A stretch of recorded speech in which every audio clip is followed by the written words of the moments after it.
মহিলাদেরকে 5টা সাদা কাপড়ের প্যাকেট বানাইয়া, পুরুষদেরকে 3টা সাদা কাপড়ের প্যাকেট বানাইয়া গ্রামের বাড়ি কবরে নিয়ে ফেলাইয়া রাখবে। একটু আসন দিয়া বসো, মাথাটা নত কইরা দাও, দিলটাকে আমার মাওলার সঙ্গে লাগাইয়া দাও। আর মনে মনে ভাবো, কার মা নাই, কার বাবা নাই, আমিও একদিন দুনিয়া থেকে বিদায় হইয়া যাব। দুনিয়া থেকে বিদায় হওয়ার পর এখন তুমি একটু মোরাকাবা করো, মরার আগে একটু মইরা দেখো। কবি বলছে, রুহু তনসে উরগাই মুর্দা কি হালাত কিয়া হুই। তোমার শরীর থেকে তোমার রুহুটা বের হইয়া গেছে, এখন দেখো তাকাইয়া তোমার লাশটা বইরে রইছে। এখন তোমারে আর কেউ বলবে না আব্দুল্লাহ ঘুমাইয়া রইছে, বলবে আব্দুল্লাহর লাশটা বইরা রইছে, আব্দুর রহিমের লাশটা বইরা রইছে। এখন তুমি তাকাইয়া দেখো, যেই সন্তানের জন্য মাথার গাম পায়ে ফেলাইয়া, যেই পরিবারের জন্য ঘর বানাইলা, বিল্ডিং বানাইলা, দালান বানাইছো, তোমার লাশটা আজকে ওই ঘরের ভিতরেও জায়গা দিবে না। লাশটা নিয়ে এখন বাড়ির সামনে উঠানের ভিতরে ফেলাইয়া রাখবে। তোমার সন্তান আইসা ডাকবে, বাবা বাবা, কই জব তো আর দিবা না।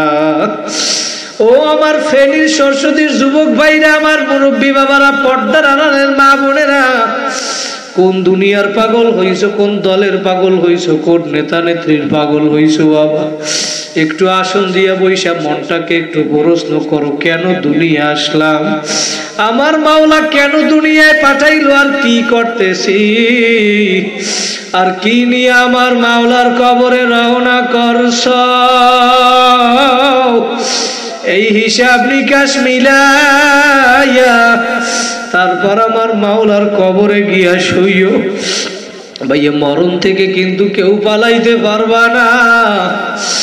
নবীর তরিকা মাইনা, আমার মাওলার হুকুম মাইনা দুনিয়ায় যদি চইলা যাইতে পারো, ভাইরা কবরে কিন্তু কোন দলের পরিচয় চলবে না। নবী বলেন, আল কবরু রাউযাতুম মির রিয়াজিল জান্নাহ। ভালো আমল কইরা যদি কবরে আসতে পারো, তোমার কবরটা জান্নাতের বাগান হইয়া যাবে।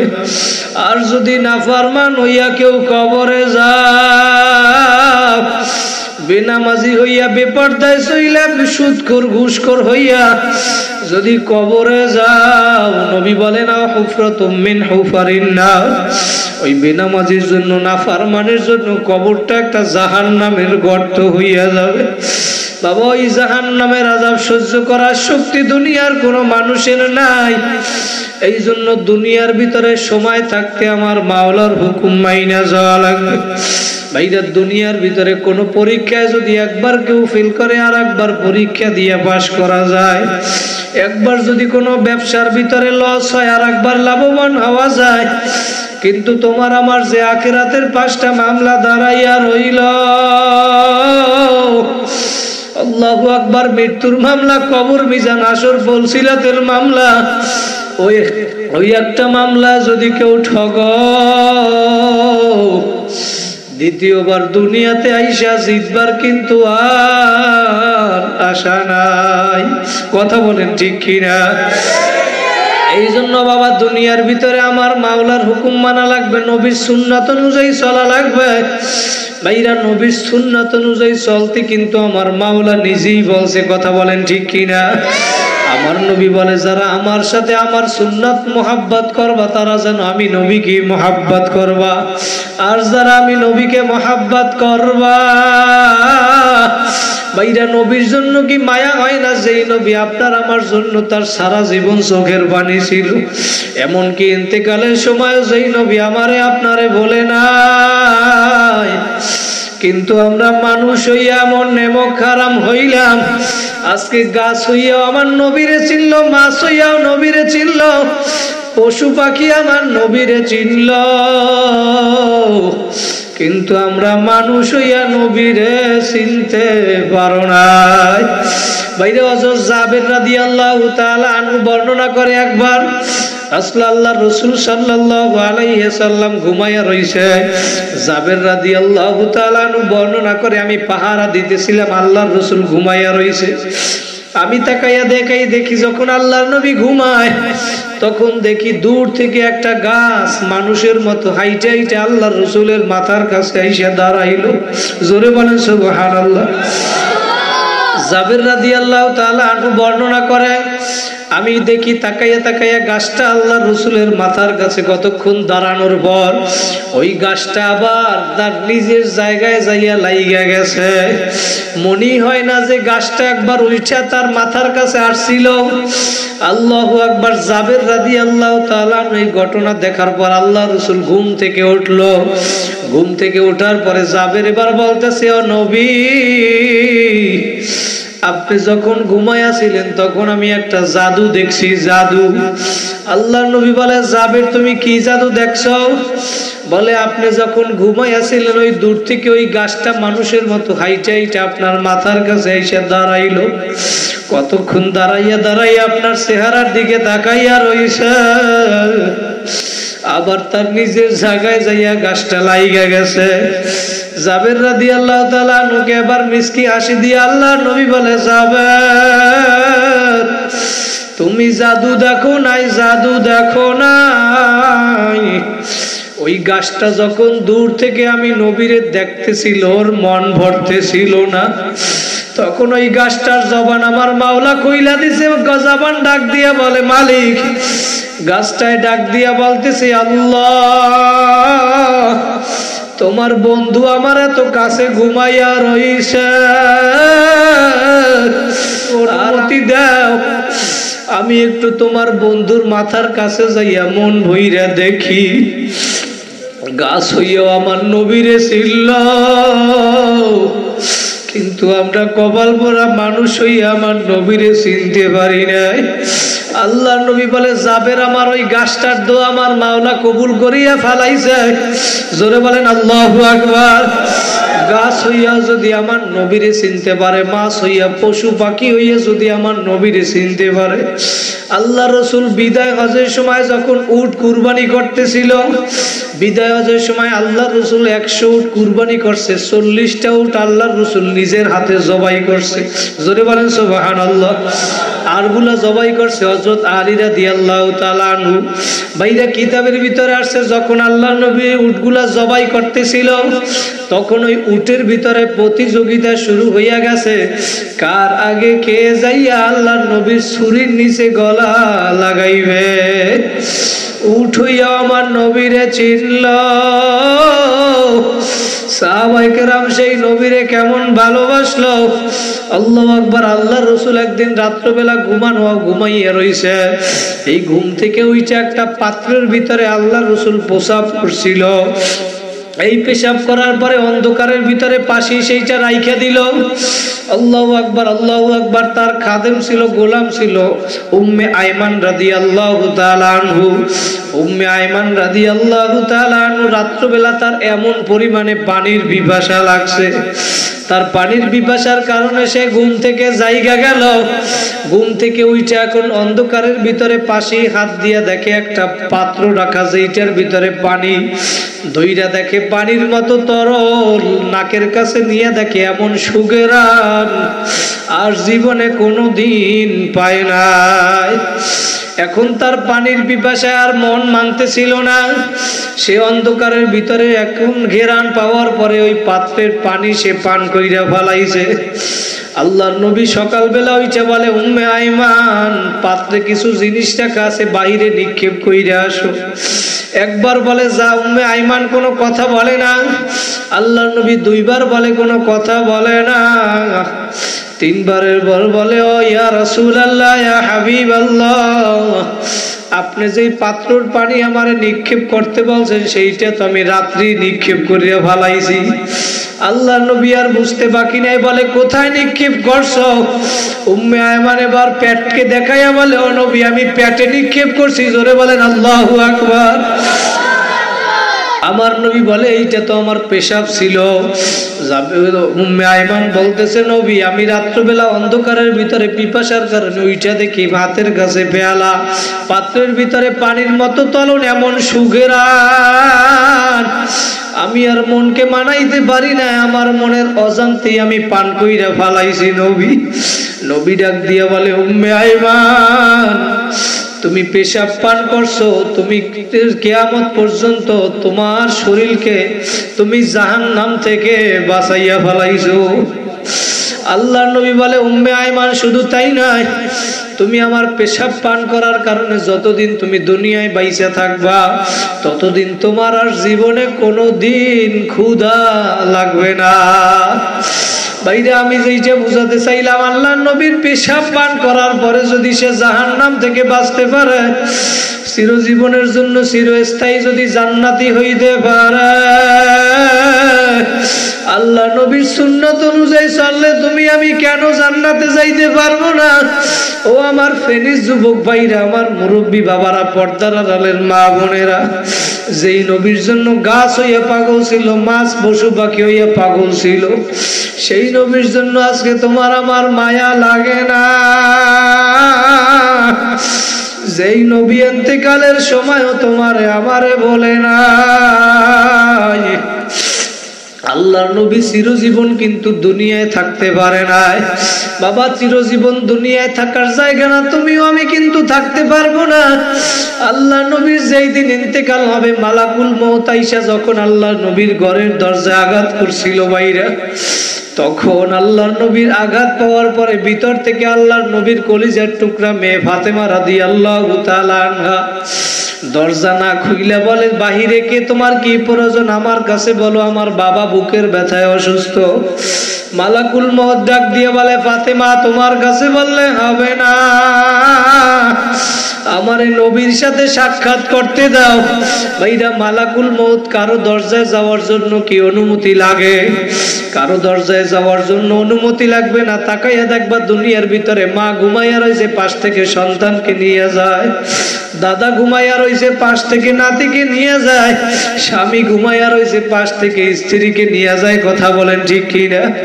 মালাকুল মউত কারো দরজায় যাওয়ার জন্য অনুমতি লাগে না। দুনিয়ার ভিতরে একজন হইছিল যিনি আপনার আমার মায়ার নবী, তার কাছে আমার মাওলা পাঠায়া বলছে আজরাইল আমার বন্ধুর কাছে যাও কবজ করার জন্য, জান কবজ করার জন্য, কিন্তু আমার বন্ধুর অনুমতি চাইবা। যদি আমার বন্ধু তোমারে অনুমতি দেয় তারপরে জান কবজ করবা, আর যদি আমার বন্ধু অনুমতি না দেয় তাহলে তুমি আবার ফিরিয়ে আসবা। আল্লাহ নবীর কাছে যখন অনুমতি চাইলো জান কবজ করার জন্য, এদিকে ফাতেমা রাদিয়াল্লাহু তাআলা না 2-3 বার দরজা তো আর খোলে নাই। মালাকুল মউত আসছে না কে আসছে ফাতেমা তো আর জানে না। আল্লাহ নবীর কাছে গিয়া বলে নবী দরজার বাহিরে কে আসছে? দুনিয়ার কার এত বড় সাহস? আল্লাহ নবী ডাক দিয়া বলে ফাতেমা দরজার বাহিরে যে আসছে দুনিয়ার আর কেউ না, দরজার বাহিরে যে আসছে সে হইল মালাকুল মউত আজরাইল। ফাতেমা এখন আরো কান্না শুরু করিয়া দিছে, বলে আব্বাজান মালাকুল মউত আসছে কাকে নেওয়ার জন্য, আপনারে নাকি আমারে? আল্লাহর নবী বলে ফাতেমা আমারে নেওয়ার জন্য আসছে। ফাতেমা এখন আরো চিল্লাইয়া কান্দে। বাইরা দেখবেন দুনিয়ার ভিতরে খেয়াল কইরা দেখবেন আল্লাহর নবী বইলা গেছে, বলছে মেয়েরা বাবারে বেশি ভালোবাসে, বাবারাও মেয়েরে বেশি ভালোবাসে। আমার একটা ছোট্ট বাচ্চা আছে 3 বছর মেয়ে, ও আজকে 2-3 দিন আমি বাসায় নাই, কিন্তু ওর পরাণে মন মানে না, ছোট বাচ্চা কিছু বোঝে না। তারপরে আমারে ফোন দিয়া বলে বাবা তুমি কখন আসবা, কখন আসবা।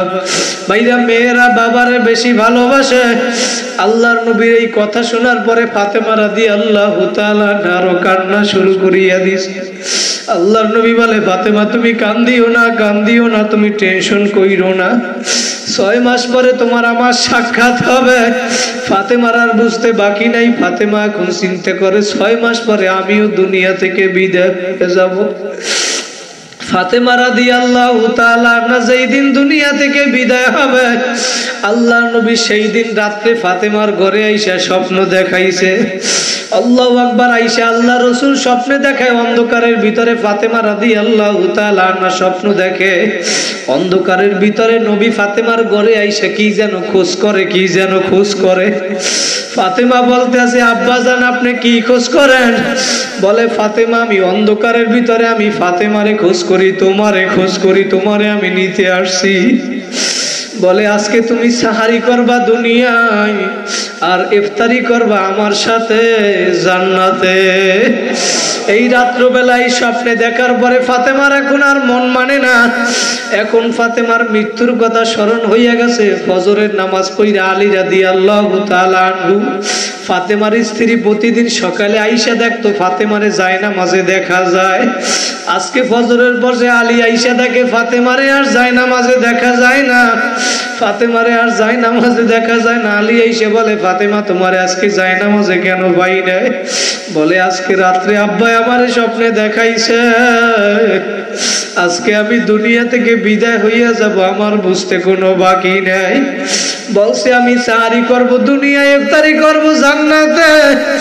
বলে আমার হাসাইন হুসাইন একটু ডাক দেন, আমার মৃত্যুর যন্ত্রণা শুরু হইয়া গেছে। ফাতেমা বলতে আছে আলী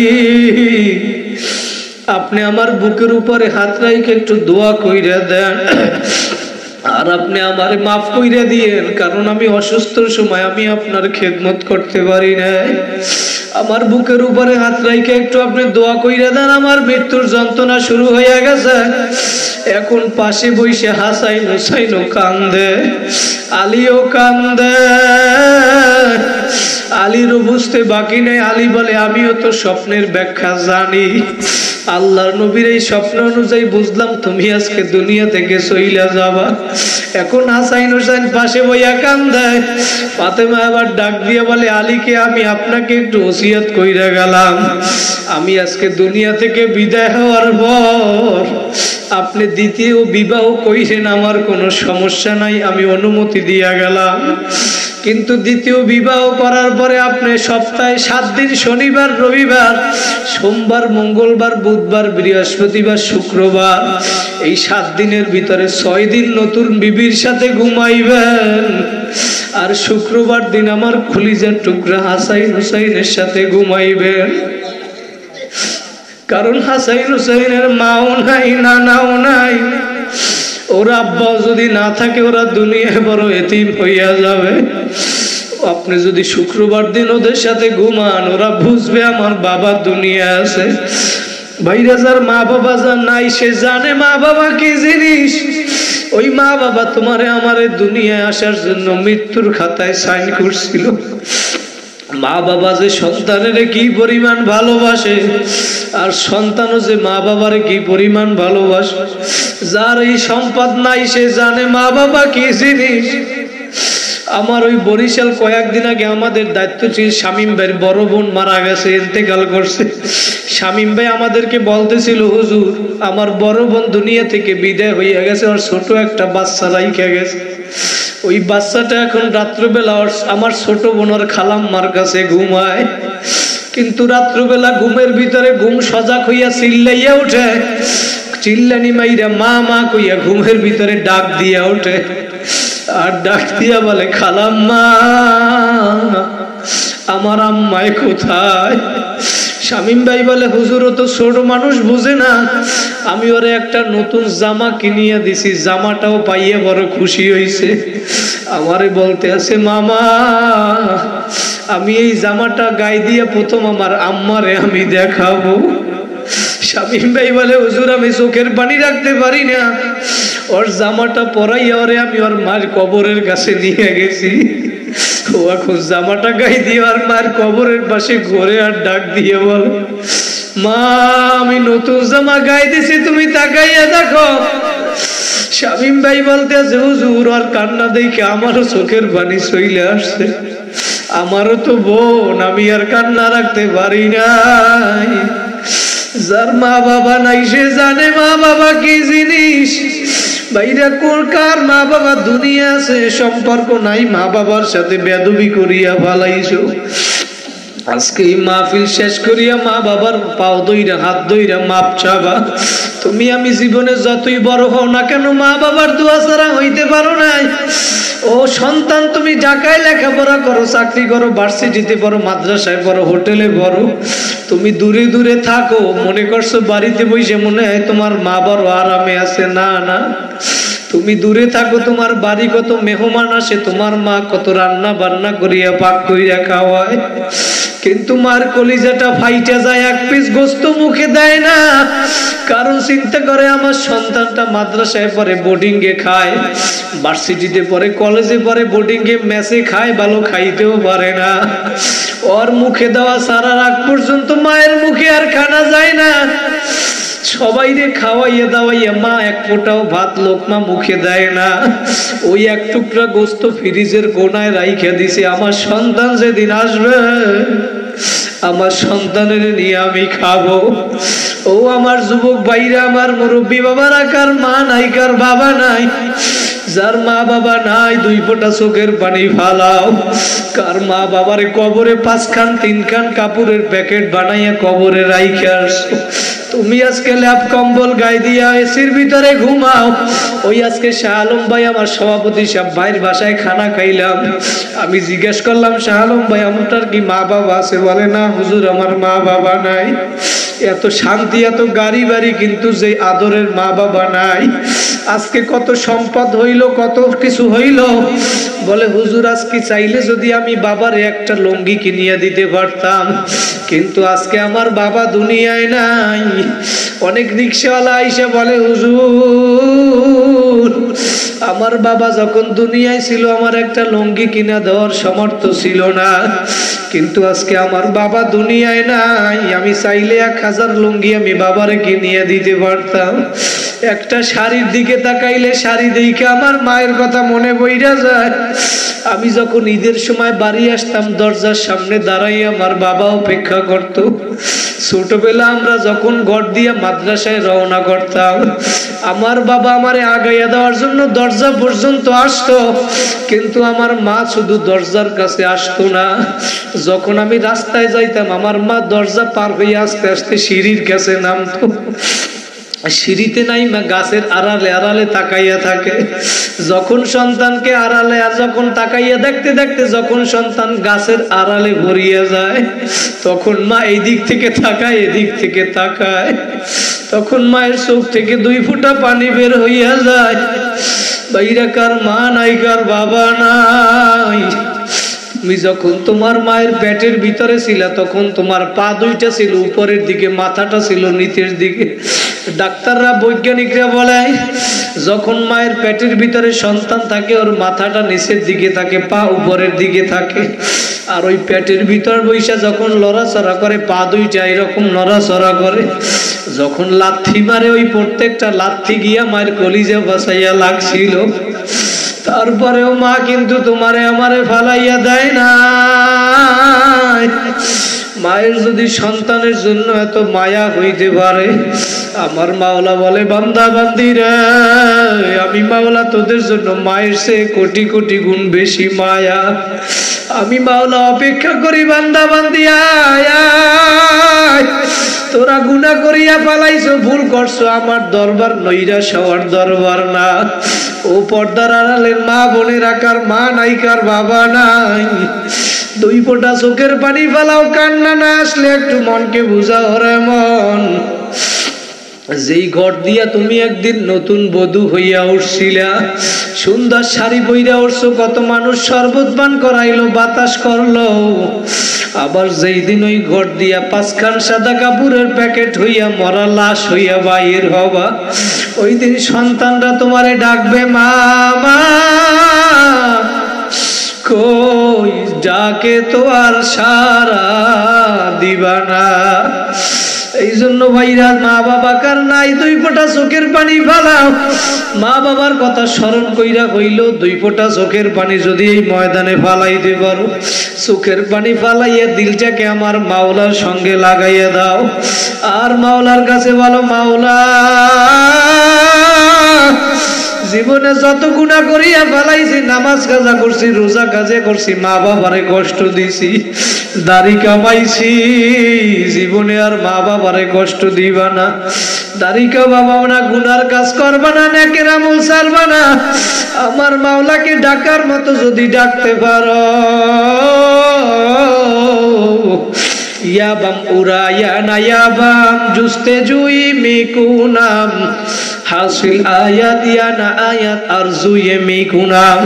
কিতাবের ভিতরে লেখছে আমার মাওলাকে ডাকার মতো ডাকতে থাকো, আর মনে মনে বাবু মালিক আমি তোমারে ডাকবো, আমার ডাকে তুমি সাড়া দাও আর নাইবা দাও, তুমি আমারে মাফ করো আর নাইবা করো। আমি তোমার দরবার ছাড়বো না, তোমার দরবারে তোমারে আমি ডাকা বন্ধ করব না, তুমি আমারে মাফ করো আর নাইবা করো। ভাইরা তোমার আমার দিল আজকে শক্ত হইয়া গেছে, চোখে পানি নাই, দিল শক্ত হইয়া গেছে, গুনার কারণে আজকে চোখে পানি নাই। নবী বলে উম্মতেরা কান্দো কান্দো, দুই ফোঁটা চোখের পানি ফালাও, যদি কান্না না সেই বুকু বুকু ফাইল্লাম তাবুকু ফাতাবাকু, যদি কান্না না আসে কান্নার বাহানা করতাতেও সওয়াব, কান্না না আসলে একটু কান্নার বাহানা কর। নবী অন্য হাদিসে বলে মান বাকা মিন খাশিয়াতিল্লাহ হারামাল্লাহু তিলকাল আইন আলান নার, যেই চক্ষু আমার মাওলার ভয়ে কাঁদবি, ওই চক্ষু আমার মাওলা জাহান্নামে দিবে না।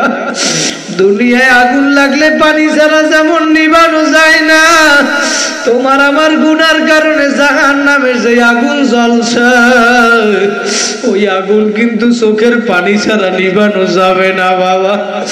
দুনিয়ায় আগুন জ্বালানোর জন্য গ্যাসের প্রয়োজন হয়, লাকড়ির প্রয়োজন হয়, আমার মাওলা কোরআনে জানায় দেয় ওয়াকুদুহান নাস ওয়াল হিজারা, আমি জাহান্নাম জ্বালাবো মানুষ আর পাথর দ্বারা। পাথর হইয়াও কিন্তু আমার মাওলার ভয় কান্দে, আমার মাওলা কোরআনে জানাইয়া দেয় কিছু কিছু পাথর আছে তুম্মা কাসাত কুলুবুকুম মিন বাদি যালিকা ফাহিয়া কাল হিজারা আও আশাদ্দু কাসওয়া ওয়া ইন্না মিনাল হিজারাতি লামা ইয়াতাফাজ্জারু মিনহুল আনহার ওয়া ইন্না মিনহা লামা ইয়াশাক্কাকু ফায়াখরুজু মিনহুল মা ওয়া ইন্না মিনহা লামা ইয়াহবিতু মিন খাশিয়াতিল্লাহ। আমার মাওলা বলে দুনিয়ার ভিতরে কিছু কিছু পাথর আছে আমার আযাবের ভয় কান্না করতে করতে নহর জারি করিয়া ফেলায়, ওই সিলেটে গিয়ে দেখবা পাহাড়ের ভিতর থেকে নহর জারি হইয়া গেছে, ওইটা কিন্তু নহর না ঝর্ণা না। কিতাবের অনুযায়ী ভাষ্য অনুযায়ী বোঝা যায় পাথর মাওলার ভয় কাঁদতে কাঁদতে চোখের পানি ফালাইতেছে, পাথর মাওলার ভয় কাঁদতে কাঁদতে টাস টাস করিয়া ফাটিয়া যায়, এক জায়গা থেকে ছিটে আর এক জায়গায় পাথর চলিয়া যায়। আজকে তুমি আমি মানুষ হইয়া কি পাথরের চেয়েও দিলটা শক্ত হইয়া গেছে, তোমার আমার চোখে আজকে গুনার কারণে পানি নাই বাবা। আমার মাওলার কথা স্মরণ করো, আযাবের ভয় স্মরণ করো, নবীর সুন্নাত অনুযায়ী চলো, যদি চলতে পারো আস্তে আস্তে তোমার দিলটা নরম হইয়া যাবে বাবা। কত দিল শক্তওয়ালা মানুষ গতকালকেও পিসা হুজুরের চরমনায় বয়ান করছে, কত নতুন সাথী ভাইরা চরমনায়ের ময়দানে আসছে, আইসা হুজুরের সাথে দেখা করছে, হুজুরেই বয়ান করছে, বলে হুজুর আমার চোখে আর জীবনে কোনোদিন পানি আসে নাই আজ পর্যন্ত, কিন্তু আপনি যখন বয়ান শুরু করছেন বলে হুজুর চোখের পানি আর রাখতে পারি না। সাথীদেরকে ডাক দিয়া বলে তোরা আমার চরমনায় আগে কেন আনো নাই? কত মদখোর গাঁজাখোর চরমনার ময়দানে আইসে আল্লাহর ওলি হইয়া গেছে। আল্লাহু আকবার। আমি দাওয়াত দিয়া গেলাম বাবা আজ চরমনার ময়দানে যাইয়েন, এবছর যাইতে পারে না, আগামী নভেম্বর ফেব্রুয়ারি মাসে চরমনার মাহফিলে যাবে, ওইখানে গেলে আল্লাহর ওলিদের দেখবেন ভাইরা একজনের কান্না দেখলে কিন্তু আর একজনের এমনি কান্না বের হইয়া যায়। আমাদের ওই মরহুম আল্লাহর কুতুব সৈয়দ ফজলুল করিম রাহমাতুল্লাহি আলাইহি মানুষের কাছে কাছে যাইতেন আর পাও ধইরা বুঝাইতেন বাবা গুনার কাজ ছাড়ো, নেকের আমল ধরো, গুনার কাজ ছাড়ো, নেকের আমল ধরো, আমার মাওলারে নিয়ে কবরে যাও। আমরাও পায়ে হাত দিয়া বলিয়া গেলাম গুনার কাজ ছাড়ো, নেকের আমল ধরো, আমার মাওলারে নিয়ে কবরে যাও। যদি আমার মাওলারে নিয়ে কবরে যাইতে পারো তোমারে আমারে আমার মাওলা মাফ করতে দেরি করবে না। ভাইরা আমার, হুকুম মাইনা নবীর সুন্নাত অনুযায়ী চইলা আমরা কবরে যাব। কারা কারা রাজি আছেন? আর একবার দুইটা হাত জাগাইয়া জোরে আল্লাহ বলিয়া ডাক দেন। আমার মাওলা দেখু অর্ধরাত্র হইয়া গেল, আরো জোরে ডাক দেন আল্লাহ। ভাইরা, দুনিয়ার ভিতরে যদি আপনি সুন্নাত অনুযায়ী চলেন, নবী অন্য হাদিসের ভিতরে বলে, মান তামাসসাকা বিসুন্নতি ইনদা ফাসাদি উম্মতি ফালাহু আজরু মিআতি শাহীদ। যারা আমার একটা সুন্নাতকে দৃঢ়ভাবে আঁকড়াইয়া ধরবা, তারা আমি আল্লাহ পাক তাদেরকে 100 শহীদের সওয়াব দিয়ে দিবে। ভাইরা, সুন্নাত তো দুনিয়ার ভিতরে অভাব নাই। আপনি ইস্তেঞ্জা করতে বাথরুমের ভিতরে কিভাবে ঢুকবেন, কিভাবে বের হবেন, সেইখানেও নবীর সুন্নাত। আপনি নখটা কিভাবে কাটবেন, নবীর সুন্নাত। খানা কেমনে খাইবেন, নবীর সুন্নাত। খানার আগে বিসমিল্লাহ বলবেন, নবীর সুন্নাত। খানা খাইতে বিসমিল্লাহ বলতে ভুলিয়া গেলে বিসমিল্লাহি আউওয়ালাহু আখিরা, নবীর সুন্নাত। খানার শেষে আলহামদুলিল্লাহ, নবীর সুন্নাত। ভাইরা, নবীর সুন্নাত এমন কোন সাইড নাই যেখানে নাই নবীর সুন্নাত নাই। আপনি প্যান্ট পরছেন, আগে ডান পাওটা আগে ঢুকাইছেন। শার্ট পরছেন, গেঞ্জি পরছেন, আগে ডান হাতেরটা আগে ঢুকাইবেন। আল্লাহু আকবার। নবীর সুন্নাত যদি আদায় করতে পারো, আল্লাহু আকবার, আল্লাহু আকবার। সুন্নাতের মধ্যে আবার নবীর বড় সুন্নাত হইল এই দাড়ি। এই দাড়ি মোবারক যদি আপনি ডাইকা দিতে পারেন, কবরে যাওয়ার পরে বাইরে কিন্তু কোন দলের পরিচয় চলবে না। চলবে? 3টা কবরে প্রশ্ন করবে, এর ভিতরে একটা হইল আমার নবীর সামনে দেখাইয়া বলবে, মা হাদার রাজুল, এই ব্যক্তিকে, এরে কি তুমি চিনো? ও আমার ফেনীর যুবক ভাইরা, আমি প্রশ্ন রাইখা গেলাম, ওই নবীর চেহারার সাথে যদি তোমার চেহারার কোনো মিল না থাকে, নবীর পোশাকের সাথে যদি তোমার পোশাকের মিল না থাকে, তাহলে তুমি ওই দিন নবীর সামনে কিভাবে দাঁড়াবা? আমার নবীর চেহারার ভিতরে এমনকি সাহাবায়ে কেরাম দুনিয়ার ভিতরে যারা ছিল, আজ পর্যন্ত কেউ বলতে পারবে না একজন সাহাবী দাড়ি ছাড়ছে অথবা কামাইছে। নবীর দাড়ি কামায় নাই, ছাটে নাই, তাহলে তুমি আমি কোথায় এখন ফতুয়া পাইছো, দলিল পাইছো? আজকে যারা দাড়ি কাটো, কামাও নবীর কথা অনুযায়ী, বর্তমানে বৈজ্ঞানিকরা বলে যারা দাড়ি কামাইবে চেহারার সৌন্দর্য নষ্ট হইয়া যাবে, যারা দাড়ি কাটবে অথবা ছাড়বে তাদের চোখের পাওয়ার কমিয়া যাবে, যৌবন শক্তি কমিয়া যাবে। আমার নবী বলছে 1500 বছর আগে। বর্তমান বৈজ্ঞানিকরা এখন বাইর করছে, এই জন্য দেখবেন বর্তমানে বিধর্মীরাও কিন্তু দাড়ি রাখে। কথা বলেন ঠিক কিনা? অনেক হিন্দুরাও স্টাইল করিয়া দাড়ি রাখে, কারণ ওরা জানে এই দাড়ি কামাইলে যৌবন কমিয়া যাবে, চোখের পাওয়ার কমিয়া যাবে, চেহারা সৌন্দর্য নষ্ট হইয়া যাবে। ভাই রামজারা যারা দাড়ি রাখছি আমরা কিন্তু না বুঝা রাখি নাই বাবা। আমরা যারা দাড়ি রাখছি আমাদেরকে খারাপ দেখায় এমনও না বাবা, আমরা কিন্তু বুঝা সই না তারপর দাড়ি রাখছি। শয়তানে কিন্তু আমাদেরকেও ধোঁকা দেয়। তারপরে যদি এখন কেউ বলে 1 কোটি টাকা দেব দাড়ি কামাও, কিন্তু কামাবো না। 1 কোটি টাকা দেব জামা গায়ে দি কইলে প্যান্ট শার্ট পরো, না না, কোনোদিনও প্যান্ট শার্ট পরবো না। নবীর সুন্নাতেই দাড়ি এই লম্বা জামা যদি গায়ে লাগাইতে পারো, আল্লাহু আকবার। আচ্ছা, শাহ ওলিউল্লাহ মুহাদ্দিস দেহলভী রাহমাতুল্লাহি আলাইহি একদিন রাত্রবেলা দুরূদ শরীফ পড়িয়া ঘুমানোর পরে স্বপ্নে আমার নবীর সাথে সাক্ষাৎ হইয়া গেছে। জোরে বলেন সুবহানাল্লাহ। স্বপ্নের ভিতরে স্বপ্নে দেখতেছে আমার নবীকে, স্বপ্নে দেখতেছে আমার নবীকে, স্বপ্ন দেখে নবী এইভাবে দাড়িগুলা খিলাল করতেছে। শাহ ওলিউল্লাহ দেখে নবী দাড়ি খিলাল করে। এই দাড়ি খিলাল করার পরে 1টা 2টা 3টা অথবা 3টা দাড়ি তার হাতের ভিতরে ছিঁড়িয়ে আসছে। 2টা অথবা 3টা দাড়ি হাতের ভিতরে ছিঁড়িয়ে আসার পরে নবী স্বপ্নের ভিতরে বলতেছে, শাহ ওলিউল্লাহ তোমার সাথে আমার অনেক দিন সাক্ষাৎ হয় না, আজকে অনেক দিন পরে সাক্ষাৎ হইল, তোমারে আমি কিছু হাদিয়া দিতে চাই। ওই সেরা 2টা অথবা 3টা দাড়ি তার হাতের মধ্যে নবী হাদিয়া দিয়ে দিছে। হাদিয়া দেওয়ার পরে সকালবেলা যখন ঘুম থেকে ওইটা বাতি জ্বালাইছে, শাহ ওলিউল্লাহ মুহাদ্দিসের স্বপ্নের ভিতরে যেই দাড়ি তার হাতের মধ্যে নবী দিছে, দেখে বাতি জ্বালানোর পরে ওই কুচকুচে কালো দাড়ি তার হাতের মধ্যে দেখা যায়। তিনি এখন খুশি হইয়া আতর মাইখা চুমা দেয়, জামার পকেটে রাইখা দিল। ফজরের নামাজ পড়িয়া জিকির আজগার কইরা ইশরাকের নামাজ পড়িয়া মাদ্রাসায় 10 দেওয়ার জন্য রওনা করছে। মরুভূমি আর মরুভূমি ওই পথ দিয়া রওনা করছে। ওই মরুভূমির ভিতরে সূর্যের তাপ আর গরম, বালুর গরম। আল্লাহু আকবার। কিন্তু নবীর ওই দাড়ি তার পকেটে থাকার কারণে আজকে যখন ওই মরুভূমি দিয়া যাইতেছে তখন দেখে মেঘ আইসা তারে আজকে ছায়া দিতেছে।